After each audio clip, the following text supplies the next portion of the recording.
Si pambenta na din. Diba?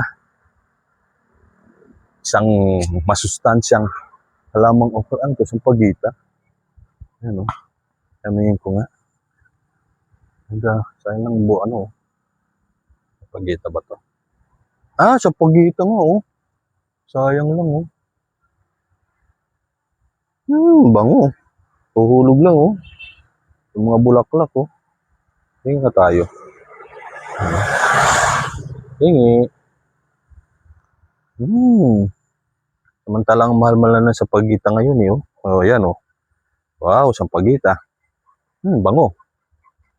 Bango na sampagita. So ito na yung highway ng Malainimbago tsaka Molino.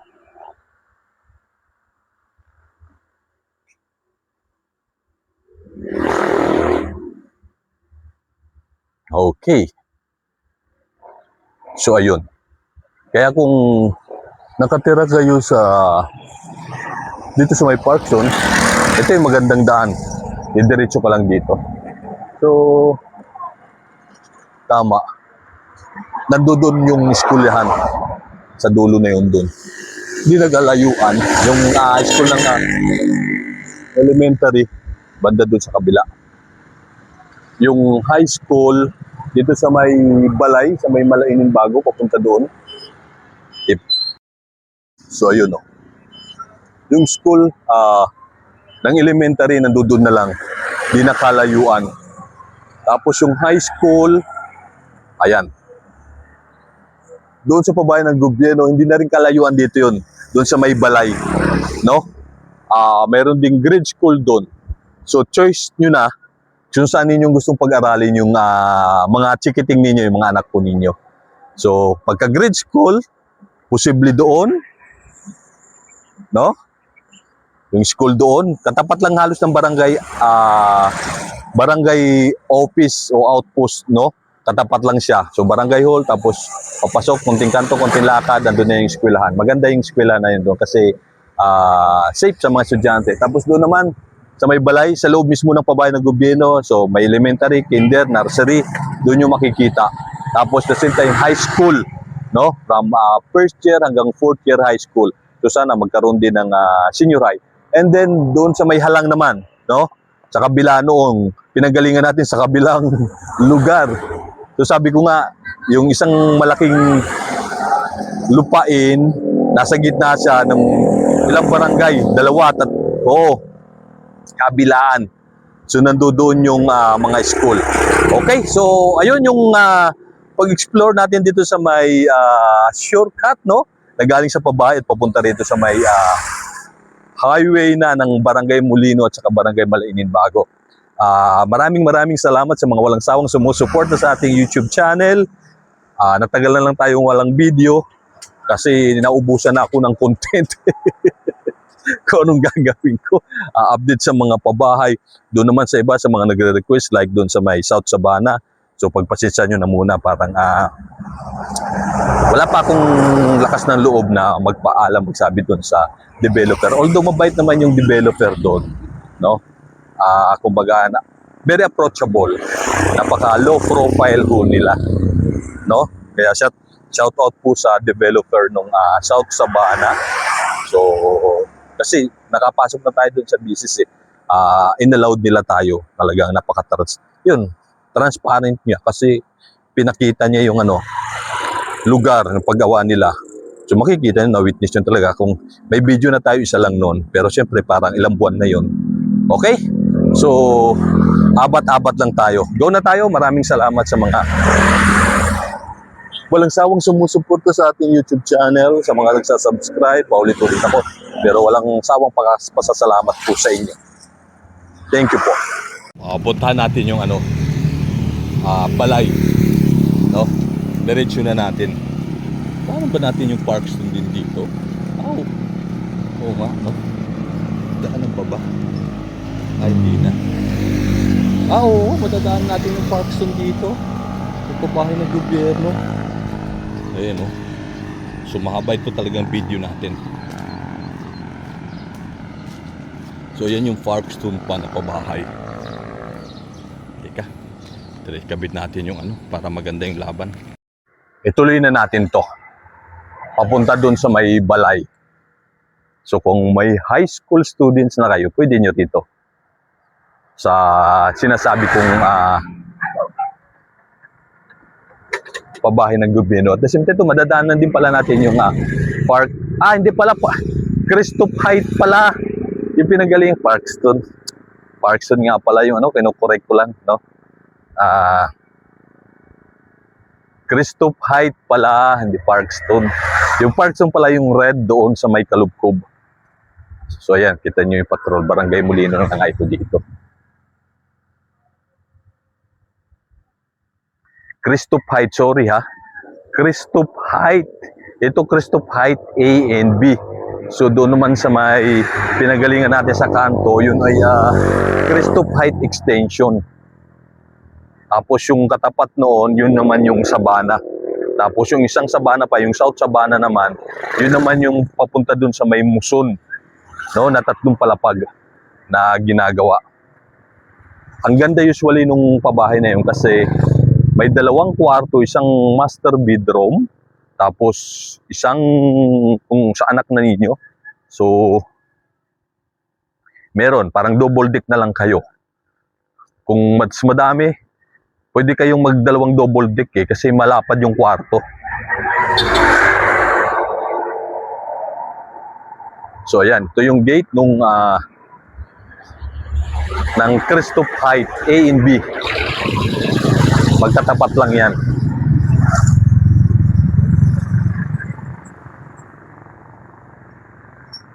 Dito tayo sa kabila kahit mainit kasi nakikita natin yung kakasalubong natin. So ayan.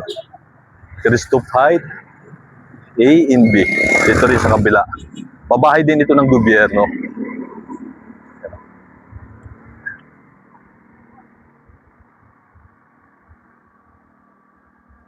Wow, talagang proud mother. Gawa ng tarpaulin. Si Doggy oh. Tinatahulan tayo, katakot. Mani. Mani nga. So, ayan. Itong pabahay, nasa gilid lang talaga siya ng highway, itong Christoph Height. Kita nyo yan? Pabahay ng gobyerno. So, tinuloy na natin papunta doon sa may balay.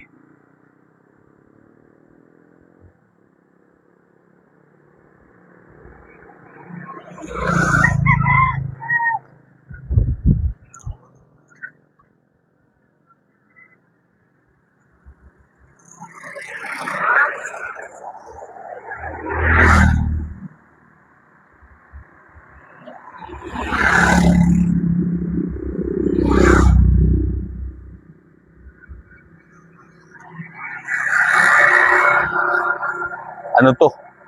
No cut. Tuloy-tuloy na video natin galing dun sa shortcut ng Christoph Height Extension. Tapos yun, nadaanan na rin natin yung Christoph Height A and B. Kumbaga yung original na Christoph Height. Lagi ko nga pala nasasabi dun sa no? Parkston. O parang mali nga yun. Christoph Height, kung di ako nagkakamali. Diba? Kada umaga po.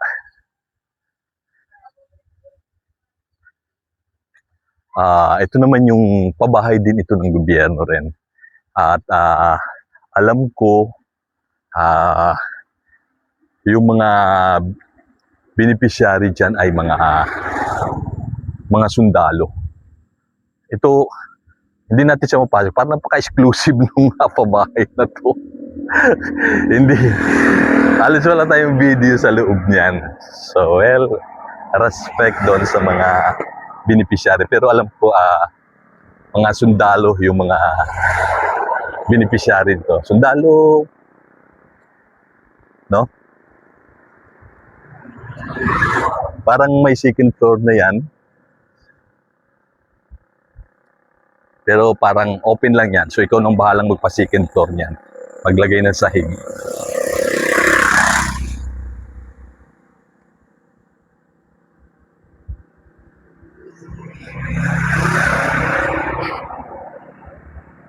Ayan, oh.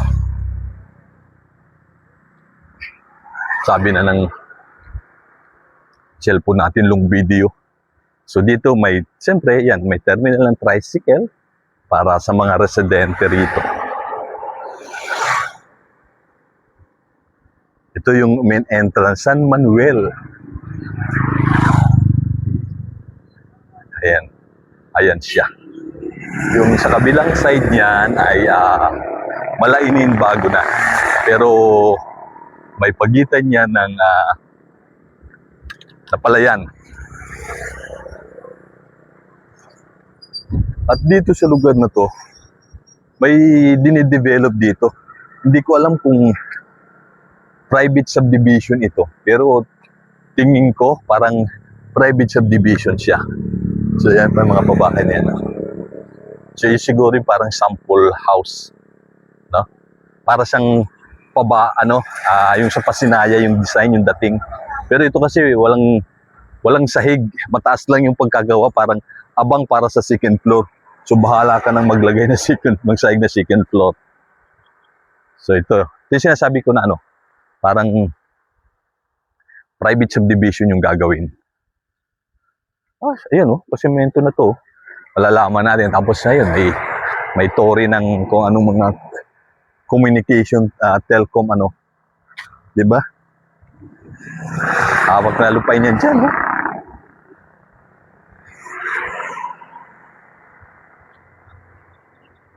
Kita nyo? Lapak na lupa yan. Malaking subdivision yan na dinidevelop. Kita nyo si Kuya, may dalang parang, ano bang tawag doon? Pang-araro. Tama ba ako? Masaging. Probinsyang-probinsya talaga itong lugar na to.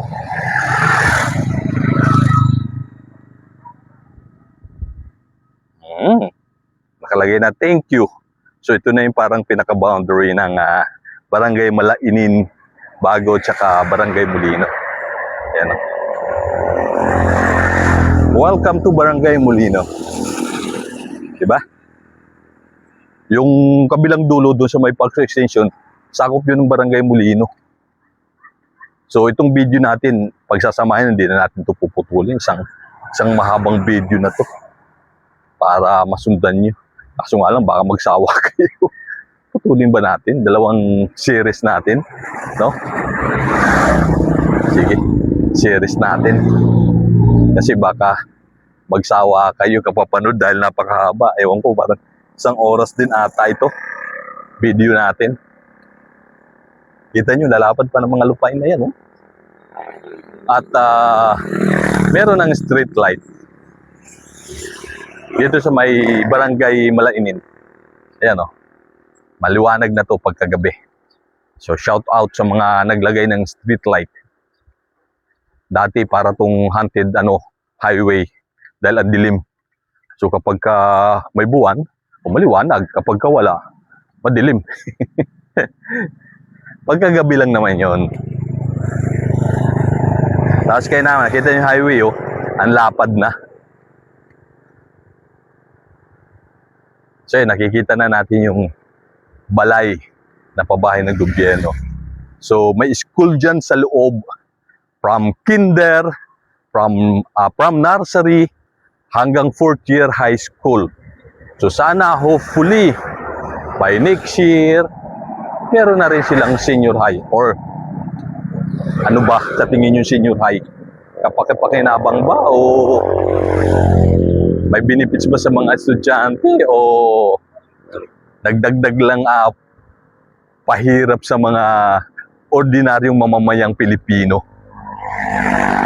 Di ba? Kasi naman, igaya-gaya pa tayo dun sa mga mayayamang bansa eh. Parang sinasabi nyo naman yung mga nag-graduate na mga unang panahon na walang senior high mga bopol. Samantalang ang tatalino, daming mga matatalino. Ang daming mga executive, ang daming mga, di ba? Naging success. Siguro sa ibang bansa effective yun. Pero dito sa atin parang, ewan ko lang, well, wala tayong magagawa dahil idea nila ng mga magagaling yan eh. So ayan, ito na, pabahay na to, ito na yung balay. Ayun na yung, kikita nyo yung bubong na yan, malapad na yan. Ayan, ayun na yung school. Diba? Basta, samahan nyo ako. Bablock ako dito sa poste na to. Hindi ko alam kung saan na. Dito lusot na tayo dito. Doon nasa entrance. Para makita nyo. So, kita nyo dito, may mga residente din. Hindi ko alam kung kanilang bahay yan. O mga squatter sila o something. Pero, tanong, bakit hindi pa sila ipinasok? No? Well, baka kanila naman talaga siguro yan, lupa. Lakas ng music, sana hindi naririnig yan dito sa ano natin. Haba na, 10 minutes na nalalakad natin. O yan, kita nyo yan, oh. Mga barong-barong.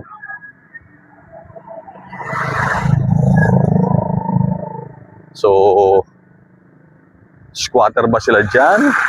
Or kanila lang yung lupa na pinagtitirikan ng bahay nila? Kasi ito na yung pabahay, oh. Ayan na yung entrance ng balay. So dito sa kabaan ito, sa tapat ng pabahay ito, yun na yung Erica, oh. Sa kabila na yan. Maraming stall na dyan, mga nagtitinda pagkain. Ayan, kanan na tayo. Hanggang sa school tayo. Pagka nakita nyo yung orasan na yan, ito na yung balay. So dito, medyo, ano na to, develop na, meron na rin talipapa. Sa kabaan ng highway, marami na tayong video doon sa talipapa. So, siyempre, may terminal sa tricycle. Tatlo yung terminal ng tricycle dito sa loob ng balay.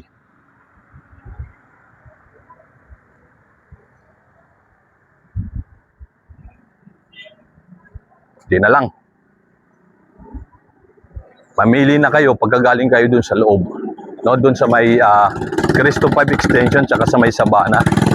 Yung anak ninyo kung saan ninyong gustong pag-aralin. Pero dito kasi may nursery na dun sa kabila papunta dun sa may Barangay Molino, sa tapat ng barangay outpost mismo ng Barangay Molino.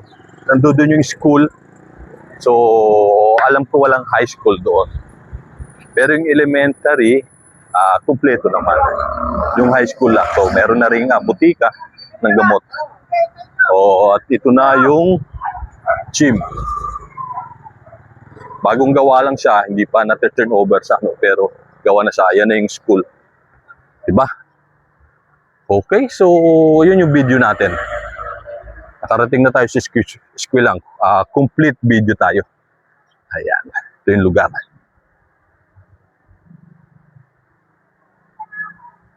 Okay, maraming salamat sa mga walang sawang sumusuporta sa ating YouTube channel, sa mga nagsasubscribe. Maraming salamat po sa inyo. Go na tayo.